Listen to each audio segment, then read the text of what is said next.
बिस्मिल्लाहिर्रहमानिर्रहीम। अस्सलाम वालेकुम। कैसे हैं आप सब? उम्मीद करती हूँ खैरियत से होंगे। मैं भी बिल्कुल ठीक हूँ अल्हम्दुलिल्लाह। Welcome back to my channel Chibbi की दुनिया। तो आज आज का दिन बहुत मसरूफ़ रहा, जैसे कि रोज़ ही रहता है। हाउसवाइफ्स के पास बहुत सारे काम होते हैं, मतलब कभी छुट्टी का दिन मिलता ही नहीं है, बिल्कुल भी नहीं मिलता। और ख़ास तौर पे तब जब आप एक माँ भी हों, तो माँओं की तो रिस्पॉन्सिबिलिटीज़ और ज़्यादा हो जाती है ना, फिर और ज़्यादा काम बढ़ जाते हैं। स्टार्टिंग के शादी के शुरू में तो काम थोड़े थोड़े होते हैं, लेकिन जब आप एक माँ बन जाती हैं तो माँ बनने के बाद रिस्पॉन्सिबिलिटीज़ डबल हो जाती हैं। बच्चों की ज़िम्मेदारियाँ, और पहले तो सिर्फ शौहर की होती हैं, फिर बाकी और ज़िम्मेदारियाँ डबल डबल डबल ट्रिपल ऐसे बढ़ती चली जाती हैं। तो हमारे बच्चे जो हैं, हमारी ज़ैनब, प्यारी ज़ैनब, वो अलमारी ख़राब करने में मास्टर हैं। और अपने कपड़े, उनको पैंट शर्ट पहनने का बहुत शौक़ है, और उनके बहुत सारे सलवार कमीज़ उनकी नानों ने सी के भेजे हुए हैं, लेकिन उनको पैंट शर्ट ही पहननी है। तो पैंट शर्ट पहनने के चक्कर में वो अपनी अलमारी पूरी ख़राब कर देती हैं कि मैं ख़ुद ढूँढूँगी। तो मैं बहुत दिन से सोच रही थी कि मैं उसकी अलमारी सेट करूँ, पर मुझे बिल्कुल भी टाइम नहीं मिल रहा था। तो आज मैंने सारा टाइम इस चीज़ को दिया, और ज़ैनब के कपड़े सेट करने के बाद मैंने सोचा कि चलो मैं अपने कपड़े भी सेट कर लेती हूँ। तो फिर मैंने अपने भी कपड़े दोबारा से तय किए, और मेरे कपड़े थोड़े ज़्यादा थे तो टाइम इसी में लग रहा था ज़्यादा। कि ज़ैनब के कपड़े इसलिए थोड़े टाइम लिया उन्होंने, क्योंकि सर्दियों के कपड़े ज़ैनब के अलग होते हैं। बच्चों को तो ठंड लगती है ना ज़्यादा, हम तो कराची में रहने वाले लोग तो ठंड बर्दाश्त कर लेते हैं, लेकिन बच्चों के लिए तो ठंड होती है, चाहे वो कराची भी हो, चाहे वो कहाँ पे भी हो, चाहे थोड़ी सी भी ठंड हो, तो बच्चों के लिए ठंड तो ठंड होती है। तो ज़ैनब के कपड़े फिर मुझे अलग से रखने पड़ते हैं। अभी सर्दियों में थोड़ी ठंड कम हो जाएगी तो सर्दियों के कपड़े रखने पड़ेंगे, और जो गर्मियों वाले कपड़े हैं फिर वो निकालने पड़ेंगे। अभी इनमें है, इन कपड़ों में भी गर्मियों के कपड़े, लेकिन वो स्लीवलेस हैं, शलवार कमीज़, तो इस वजह से फिर मैं वो कपड़े अभी पहना नहीं सकती उसको। फिर मैंने अपनी जल्दी से अलमारी पूरी सेट की, तीनों साइड्स हमारी सारी सेट हो चुकी थी। उसके बाद मैं किचन में आई, बच्चों को भूख लग रही थी और बच्चों को आलू के पराठे बहुत पसंद हैं, तो मैंने सोचा कि चलो आलू के पराठे बनाते हैं आज। तो आलू बॉयल होने रखे हुए थे मैंने पहले से, और थोड़ी अलमारी सेट करने के बाद ज़ैनब और अपनी, और फिर मैं नमाज़ पढ़ी ज़ोहर की। और नमाज़ पढ़ने के बाद जब मैं किचन में आई तो 1:45 हो रहे थे। तो मैंने जब आलू चेक किए तो आलू गल चुके थे।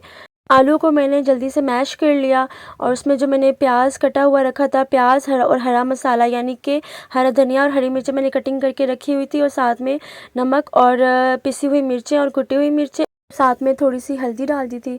और फिर उसको सारा मैश किया ताकि सारे जो मसाले हैं वो अच्छे से मिक्स हो जाएं। और फिर मैंने आलू का भुर्ता तैयार कर लिया था। अम्मी जान ने बोला कि ये पराठे मैं बना लेती हूँ, तो अम्मी जान पराठे बहुत अच्छे बनाती हैं। उस तरह के पराठे मुझसे भी नहीं बनते। मैं बहुत ट्राई करती हूँ पर मुझसे नहीं बनते, वो वाली लुक आती ही नहीं है पराठों की जो अम्मी जान के पराठों की आती है। तो पहले उन्होंने बना के दे दिए रूहान और ज़ैनब के लिए पराठा। तो अभी रूहान का पराठा बना था, इतने मैंने जाके रूहान को पराठा दिया। क्या रूहान, जब तक आप पराठा खाए, तो रूहान ने एकदम से पराठे को हाथ लगा लिया, और रूहान ने कहा ये तो बहुत गर्म है, आपने मुझे बताया ही नहीं था कि गर्म है। तो मैंने बोला कि मैंने आपसे खाने को थोड़ी कहा था, पराठा तो गर्म ही होगा, जाहिर सी बात है, चूल्हे से अभी उतार के लाई हूँ। तो फिर उसके बाद ज़ैनब के पराठे की बारी आ गई थी। ज़ैनब आज सुबह 8 बजे से उठी हुई थी, और ज़ैनब को बहुत ज़्यादा नींद आ रही थी। तो ज़ैनब को फिर मैंने जल्दी से अम्मी जान ने जो पराठा बनाया मैंने ज़ैनब को ला के दिया, और माशाल्लाह से ज़ैनब ने वो पराठा ख़ुद से खाया। ज़ैनब वैसे तो खाना खुद से नहीं खाती हैं, लेकिन पराठा ज़ैनब खुद से खाती हैं माशाल्लाह से। ज़ैनब को भी पराठे बहुत पसंद हैं, आलू के, और रूहान को भी। बाकी कोई पराठे इतने शौक़ से नहीं खाती, लेकिन बाकी जो है ये आलू का पराठा ये शौक़ से खा लेते हैं। तो ज़ैनब के लिए आलू का पराठा बन गया था, और रूहान के लिए बन गया था, और रह गए थे मैं और अम्मी जान। तो हमारे लिए आलू के पराठे बन रहे थे अभी। तो तब तक मैं अम्मी जान की वीडियो शूट कर रही थी। मैं उन्हें कह रही थी कि आप पराठे बनाएं, मैं वीडियो बनाती हूँ। तो मैं वीडियो बना रही थी, और फिर ज़ैनब ने कहा मुझे मेरा वाटर डिस्पेंसर चाहिए, और फिर मैंने वो संभाल के रखा हुआ था, पर ज़ैनब को अचानक से नज़र आ गया था और ज़ैनब ने कहा कि पहले मैं उसमें मुझे पानी डाल के ला के दे, तभी मैं पराठा खाऊंगी। तो फिर ज़ैनब को उसमें पानी डाल के ला के दिया गया और फिर ज़ैनब ने उसमें से पानी पिया और फिर ज़ैनब ने पराठा खाया और ज़ैनब बहुत खुश हो गई कि चलो मेरे पास आ गया है मेरा छोटा सा कूलर, अब मैं इसमें से पानी पीती रहूँगी। तो अब मैं इसका सारा पानी ख़त्म कर दूँगी, सारा पानी पी लूँगी मैं। फिर रूहान ने जब देखा कि ज़ैनब के पास एक चीज़ आई है बहुत दिनों बाद, ये ज़ैनब को हमने बर्थडे पे गिफ्ट दिया था लास्ट ईयर, तो फिर फिर रूहान भी उससे पानी पीने के लिए आई। खाना खाने के बाद ज़ैनब फ़ौरन नीचे भाग गई थी और ज़ैनब को मुझे सुलाना था, तो मैं ज़ैनब को ज़बरदस्ती नीचे से लेके आई और फिर मैंने ज़ैनब को बोला कि चलें अब सोएंगे, फिर शाम में उठेंगे। फिर ज़ैनब को सुलाया और इस वक्त ज़ैनब सो रही थी, तो मैंने लाइट ऑन करना मुनासिब नहीं समझा क्योंकि उसी वक्त सोई थी और मुझे रूहान की अलमारी भी सेट करनी थी। रूहान ने भी अपनी अलमारी ख़राब की हुई थी, रूहान कपड़े खुद निकाल के पहनते हैं, तो रूहान की अलमारी भी इसलिए ख़राब हो जाती है। ये जो बुक्स नज़र आ रही हैं आपको, तो ये बुक्स मैंने ऑनलाइन ऑर्डर की थी। मुझे लगा था कि बहुत अच्छी होंगी, पर इतनी कोई ख़ास नहीं थी, बस ऐसे ही थी। तो उसके बाद असर का टाइम हो गया, असर की नमाज़ पढ़ी और फिर मैंने ज़ैनब को उठाया। ज़ैनब को उठाने में थोड़ा सा टाइम लग गया। ज़ैनब सोने से पहले तो कहती हैं कि मुझे अभी नहीं सोना, मुझे अभी नहीं सोना, अच्छा मैं सो रही हूँ तो आप मुझे जल्दी उठा दीजिएगा। लेकिन जब ज़ैनब को जल्दी उठाया जाए तो ज़ैनब उठती नहीं है। ज़ैनब ने 1 घंटा लगा दिया उठने में और मगरिब का टाइम होने वाला था कि उनके बाबा आ गए और बाबा आते हुए चाउमीन लेके आए थे और फिर मैंने ज़ैनब को दिखाया कि भाई ज़ैनब चाउमीन खाओगी, तो ज़ैनब फ़ौरन से उठ गई और फिर ज़ैनब ने माशाल्लाह से चाउमीन भी खाया और मैं ज़ैनब को सिखा रही थी कि ज़ैनब चाउमीन ऐसे खाते हैं। लेकिन मैं आपको मज़े की बात बताऊँ, मेरे अपने फ़ोग में ही ना चाउमीन आ ही नहीं रहा था।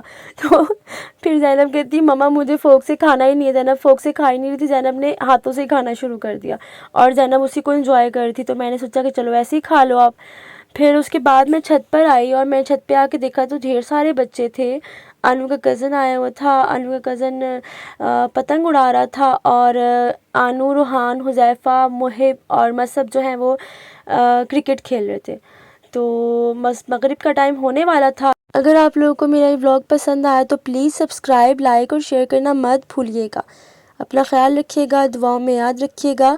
कल फिर हाज़िर होंगी अपने नए व्लॉग के साथ। अल्लाह हाफ़िज़।